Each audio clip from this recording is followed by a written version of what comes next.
ఏపీలో 2029 నాటికి అర్హులైన నిరుపేదలందరికీ శాశ్వత గృహాలు, ఇళ్ల స్థలాలు సమకూర్చాలన్నదే కూటమి ప్రభుత్వ లక్ష్యమని గృహ నిర్మాణ సమాచార శాఖ మంత్రి కొలుసు పార్థసారథి ప్రకటించారు.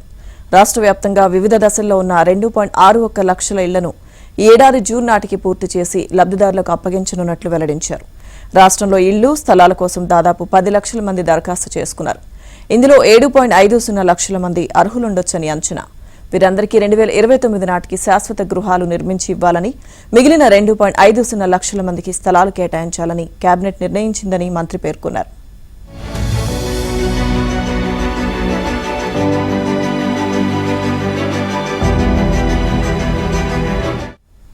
రాష్ట్ర వ్యాప్తంగా హౌసింగ్ యూనిట్లు, మౌలిక సదుపాయాలకు హడ్కో నుంచి 4,451 కోట్ల రుణం పొందేందుకు ఏపీ టిడ్కోకు ప్రభుత్వం హామీ ఇచ్చింది. ఇందుకు సంబంధించి పురపాలక శాఖ జారీ చేసిన జీవోను కేబినెట్ ఆమోదించింది. పలంనేరులో ఎస్వీ వెటర్నరీ యూనివర్సిటీకి చెందిన 33 ఎకరాల భూమిని అక్కడి వ్యవసాయ మార్కెట్ కమిటీకి బదిలీ చేయడానికి ఆమోదం తెలిపింది. ప్రస్తుత యాడ్ను రైతు బజార్ల సొసైటీకి అప్పగించి ఆధునిక రైతు బజార్ అభివృద్ధి చేయాలని నిర్ణయం తీసుకుంది. పిడుగురాళ్లలోని 330 పడకల ఆసుపత్రిని 420 పడకల బోధనా ఆసుపత్రిగా ప్రభుత్వం మార్పు చేసింది. ప్రస్తుతం ఈ ఆసుపత్రిలో 300 మందికి పైగా సిబ్బంది విధులు నిర్వహిస్తున్నారు. ఆ సంఖ్యను 600కు పెంచింది. ఈ మేరకు ఆరోగ్య శాఖ జారీ చేసిన జీవోను మంత్రివర్గం ఆమోదించింది.